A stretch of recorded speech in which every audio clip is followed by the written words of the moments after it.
এই প্রচণ্ড গরমের দিনে প্রায় ঠান্ডা কিছু খেতে মন চায়, আর সেটা যদি আইসক্রিম জাতীয় কিছু হয় তাহলে তো আর কোনো কথাই নেই। নমস্কার বন্ধুরা, রসনালিপির আরও একটি পর্বে আপনাদের সবাইকে স্বাগত জানাই। আজ আপনাদের সামনে নিয়ে এসেছি আম পোড়া আইসক্রিমের রেসিপি। কাঁচা আমের সিজনে আম দিয়ে তো আমরা অনেক কিছুই বানিয়ে থাকি, আম পোড়া আইসক্রিম তাদের মধ্যেই একটা। খুব রিফ্রেশিং আর খেতেও টেস্টি।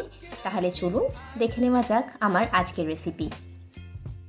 আম পোড়া আইসক্রিম বানানোর জন্য প্রথমেই নিয়ে নিয়েছি দুটো আম দুটোকে একটু সময় নিয়ে চারদিকটা আস্তে আস্তে ঘুরিয়ে খুব ভালোভাবে পুড়িয়ে নিতে হবে।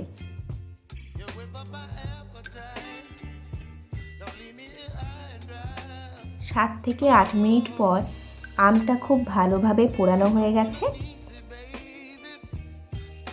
আমগুলোকে নামিয়ে একটু ঠান্ডা করে নেব।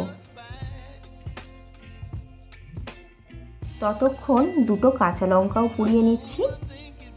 আম পোড়া আইসক্রিমে এই কাঁচা লঙ্কার ফ্লেভারটা ভীষণই ভালো লাগে।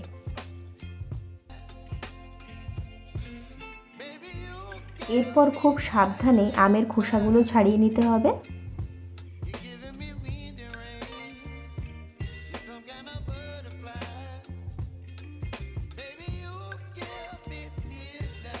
তারপর আমগুলোকে একটা জায়গায় নিয়ে আমের পাল্পটা বের করে নিচ্ছি।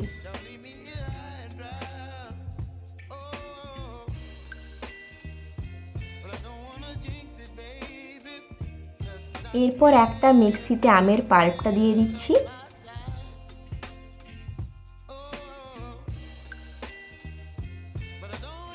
দিয়ে দিচ্ছি 5 টেবিল চামচ চিনি। মিষ্টিটা যে যার টেস্ট বুঝে দেবেন। আম কতটা টক আর কতটা মিষ্টি খেতে চাইছেন সেই বুঝে। চিনিটা দিয়ে আমটা একবার পেস্ট করে নেব।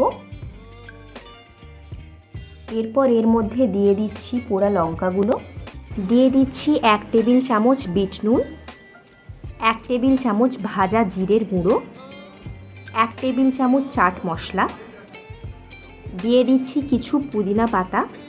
এটা শুধুমাত্র রিফ্রেশমেন্টের জন্য ব্যবহার করেছি, আপনারা চাইলে নাও দিতে পারেন। এটার একটা পেস্ট তৈরি করে নেব। কিছুটা এরকম দেখতে হয়েছে। এটাকে আমি একটা কাঁচের জারে ভরে নিয়েছি।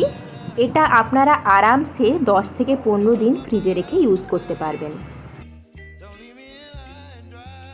আইসক্রিম বানানোর জন্য একটা জায়গায় কিছুটা পাল্প নিয়ে নিচ্ছি।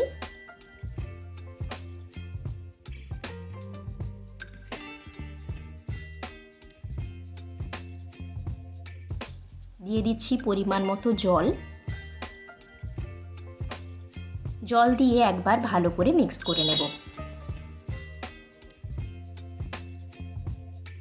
এরপর খুব সাবধানে আইসক্রিম মোল্ডে ঢেলে দেব।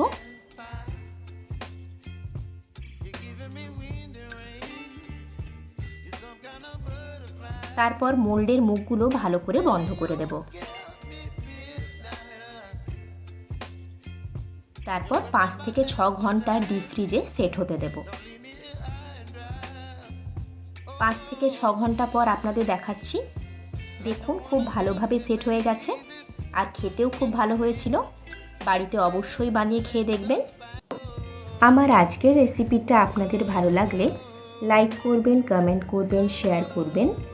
আমার চ্যানেলে নতুন বন্ধু হয়ে থাকলে সাবস্ক্রাইব করবেন, তাহলে আমি যখনই নতুন কোনো ভিডিও আপলোড করব তার নোটিফিকেশন আপনার কাছে পৌঁছে যাবে। তাহলে দেখা হচ্ছে আবার কোনো মজাদার রেসিপির সাথে। ততক্ষণ সুস্থ থাকুন, ভালো থাকুন। ধন্যবাদ।